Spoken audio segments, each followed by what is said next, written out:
Professor Kenton Morgan.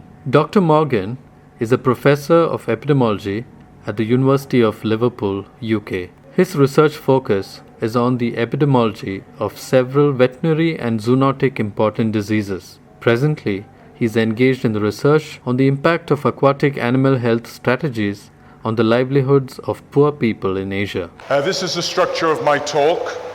I'm going to start with a preamble and to end up talking about capacity, aquatic epidemiologists, and challenges for the future. I have a throat mic because I like to walk around the stage. So it's obvious we live on an aquatic planet. This was a game-changing photograph when it took place, because it really made the whole world see that this was a blue planet. But we have a really odd relationship with this planet. 3,500 people have climbed Mount Everest, the tallest mountain in the world. But only 3 aquanauts have been to the bottom of the Mariana Trench. The Mariana Trench is much deeper than Everest is high. Over 500 people have been to space. We're exploring space. But we're not exploring the aquatic environment which forms the majority of our planet. Here you see the distribution in the Grand Canyon as well. We send some of the bravest people on Earth out to risk their lives to catch food in the 21st century. It doesn't make sense. We stopped doing this 12,000 years ago for animals. We domesticated them, or they domesticated us. Depends which theory you look at. The dairy cow. What a mistake. What a mistake. Selected to produce vast amounts of milk, they can hardly walk. Frisian cows, the most common cow throughout the world, is a rare breed genetically. The same bulls using frozen semen are used throughout the world. Stocking densities, intensification, environmental control. This is what we've done with terrestrial animals. I'm a veterinarian, and what is happening in aquaculture is not new. It happened in terrestrial animals 30 years ago. If you look at the growth curves of poultry, selection for growth, selection for growth. These are the growth athletes in the world. They are the growth athletes in the world. They grow so fast, they grew so heavy that their legs wouldn't support them. So they've had to slow down the growth of poultry because their legs don't support the amount of meat on their body. If you change the environment, you don't get rid of disease. You just change the spectrum and types of disease that occur. So, capture fisheries form the majority of our consumption up until 1990, when 2 memorable events took place. So, we domesticated terrestrial animals 12,000 years ago, but the impact of domestication only took place in aquatic animals around 1990. You see a plateau of captured animals and the massive increase in culture. Scientists are studying the domestication of terrestrial animals by digging up the ground, by archaeology. We are seeing it happen in real time. We are seeing the impact of disease in the change of a species worldwide that probably took place in terrestrial animals. It's probably why we didn't have dodos in captivity rather than chickens. Nowhere, certainly in Europe, has this been more evident than with sea bass. Most of the people who eat sea bass in the UK have no idea why it fits the plate. And of course it fits the plate because they are cultured. Prior to 1990, you couldn't buy a cultured sea bass. Now we are producing almost 200,000 tons. This is the area of Wales that I come from in the UK. It is one of the most productive dairy areas in Britain. Once it was covered by trees, but the trees were cut down, pastures were made so that we could produce milk. And every square you see here is a shrimp pond near Soc Tran in Vietnam. It's the same process. I want to touch quickly on sustainability. The steam engine, the landline telephone, antibiotics were not sustainable. But actually, would we go back and say we don't want to use those in the development of our societies? This is where I started to become involved in epidemiology in the late 1990s. How could a disease appear off the south coast of Japan and off the east coast of Australia at the same time? It became a pandemic. And whereas the public are generally aware of things like foot and mouth disease, the pandemics of EUS, epizootic ulcerative syndrome, and white spot have gone largely unknown. But these are pandemics, they're not epidemics. They have spread throughout the world. I put this slide in here because it's very sad. When I was an undergraduate student, the rapid growth rate in pigs resulted in a deficiency of vitamin B6. And our lecturer said, a pig with vitamin B6 looks like a woman with high heels and a tight skirt walking down the street. So whenever I see a woman with a tight skirt and high heels walking down the street, I think of vitamin B6 deficiency in pigs. The point is, as we push our aquatic animals more rapidly to grow, we will see limitations caused by micronutrients. It's not rocket science. We've seen it before in all other species. We will also see other things. These are the publications associated with Campylobacter, one of the most important zoonotic diseases of poultry throughout the world. Poultry were first intensified in 1955. Prior, in the 70s, there were no publications about Campylobacter. It was not recognized. And now you see, in the last 10 years, over 7,000 publications. We will see a new disease in aquatic animals which may be zoonotic. It will happen. It's happened in other species. Don't be surprised about it. Prepare for it. We can use techniques that we use in terrestrial animals on aquatic animals. This is some work we did in 2002. Working with aquaculturists, they said there is no point in looking at dead shrimp. They will not tell us anything. And here you see that not only did they tell us about white spot syndrome virus, but they also identified that shrimp that were black and had evidence of chronic bacterial infection had a variation in white spot syndrome virus presence. We've heard about selection for disease resistance.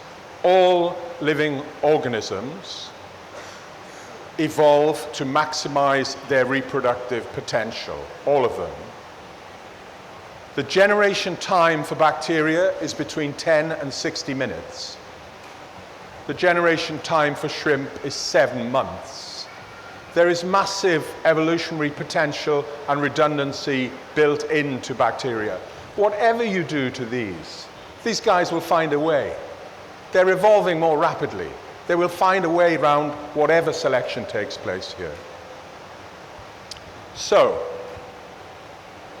I want to focus on outbreak investigation because it resulted in my returned interest into aquatic animal disease. I was so sad to see the approach to early mortality syndrome when it first broke out, because the first question was, what causes it? You do not need to know the cause of a disease to prevent it. You do not need to know the cause of a disease to prevent it. With cholera and with scurvy in people, the disease was prevented hundreds of years before Vibrio cholerae was identified and also vitamin C was identified. The first question, is it infectious or is it not infectious? Easy. plot out the epidemic curve. When do you see the first case? In the pond even, or when do you see the first farm, or when do you see the pond? What does the pattern look like? The index case, then some more cases, then, oh my goodness, we have an epidemic. This is an infectious disease. I know that. It's not so. Controlling infectious diseases is easy. There are very simple processes of isolation, restriction of movement, which were used beautifully in SARS to control an epidemic that could have spread worldwide. Not only does it tell us that this is infectious, it gives us the incubation period, because the period between each of these peaks gives us the incubation period. So I don't know what the cause of this is. I know it's infectious, and I know what the incubation period is. Very simple epidemiology. When I looked at the data when EUS first broke out, a questionnaire was taken to all the farms where EUS broke out in the 1970s by FAO and NACA, and I've looked at these data.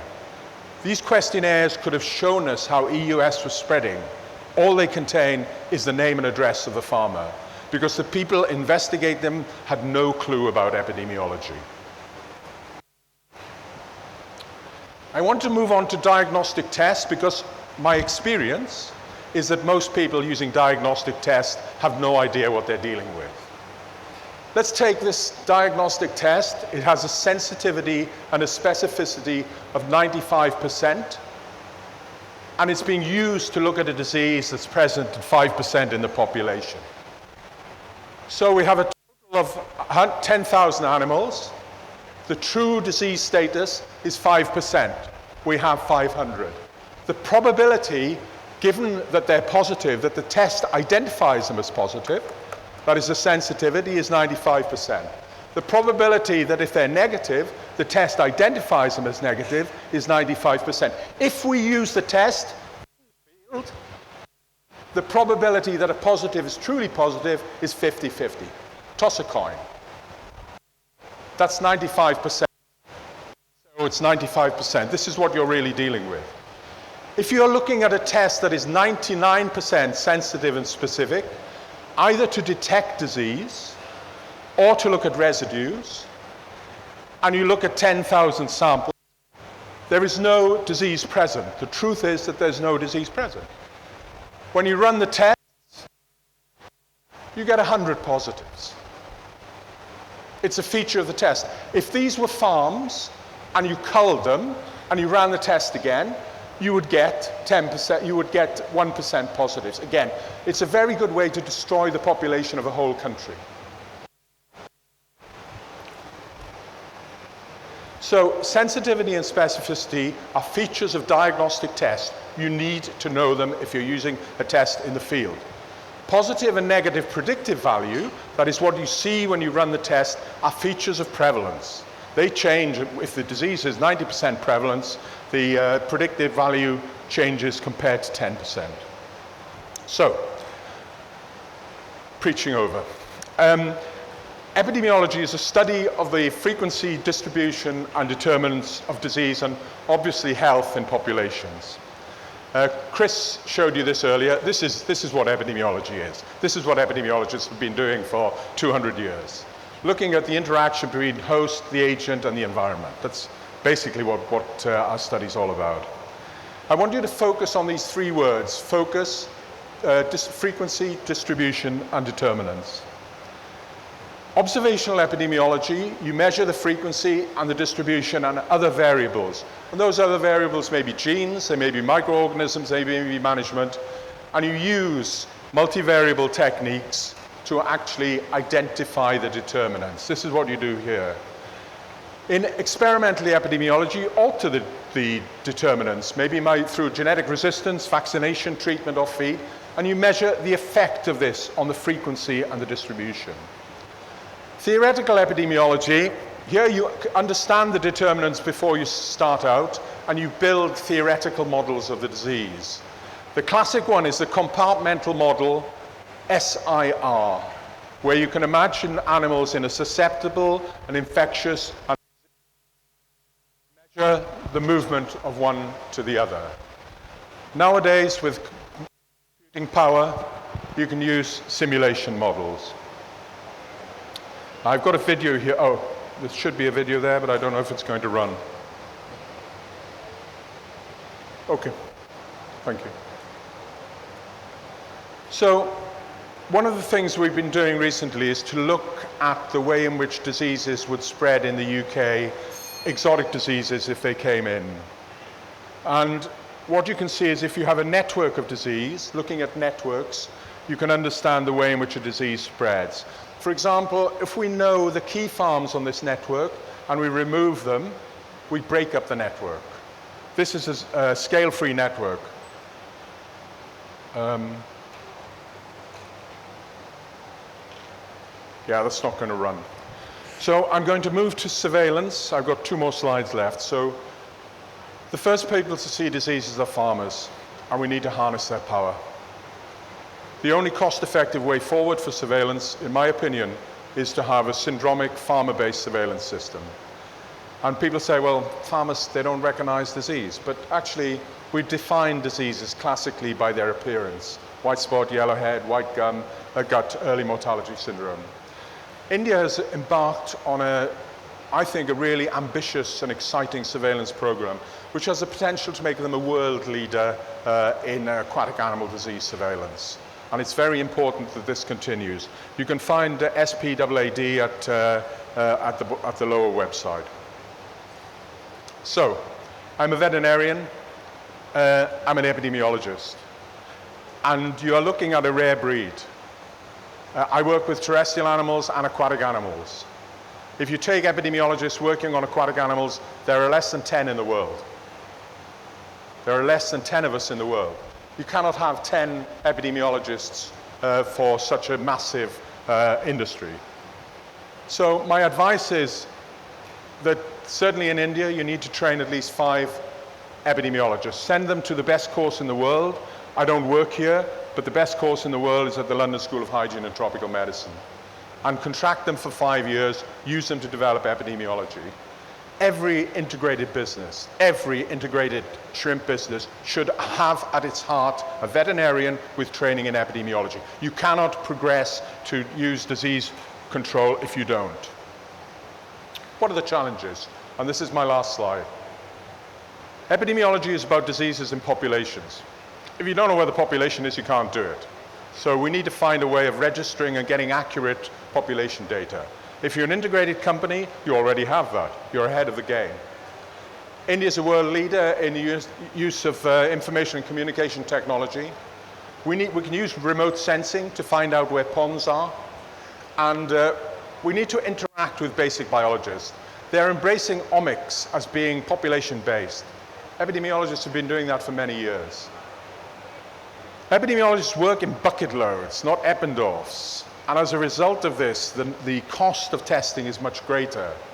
But we also need to get to the population. A grant-giving body will quite happily give 10 lakhs rupees for a flow cabinet, but they won't give 10 lakhs rupees for you to get in a car and go to the farm. We need proper funding.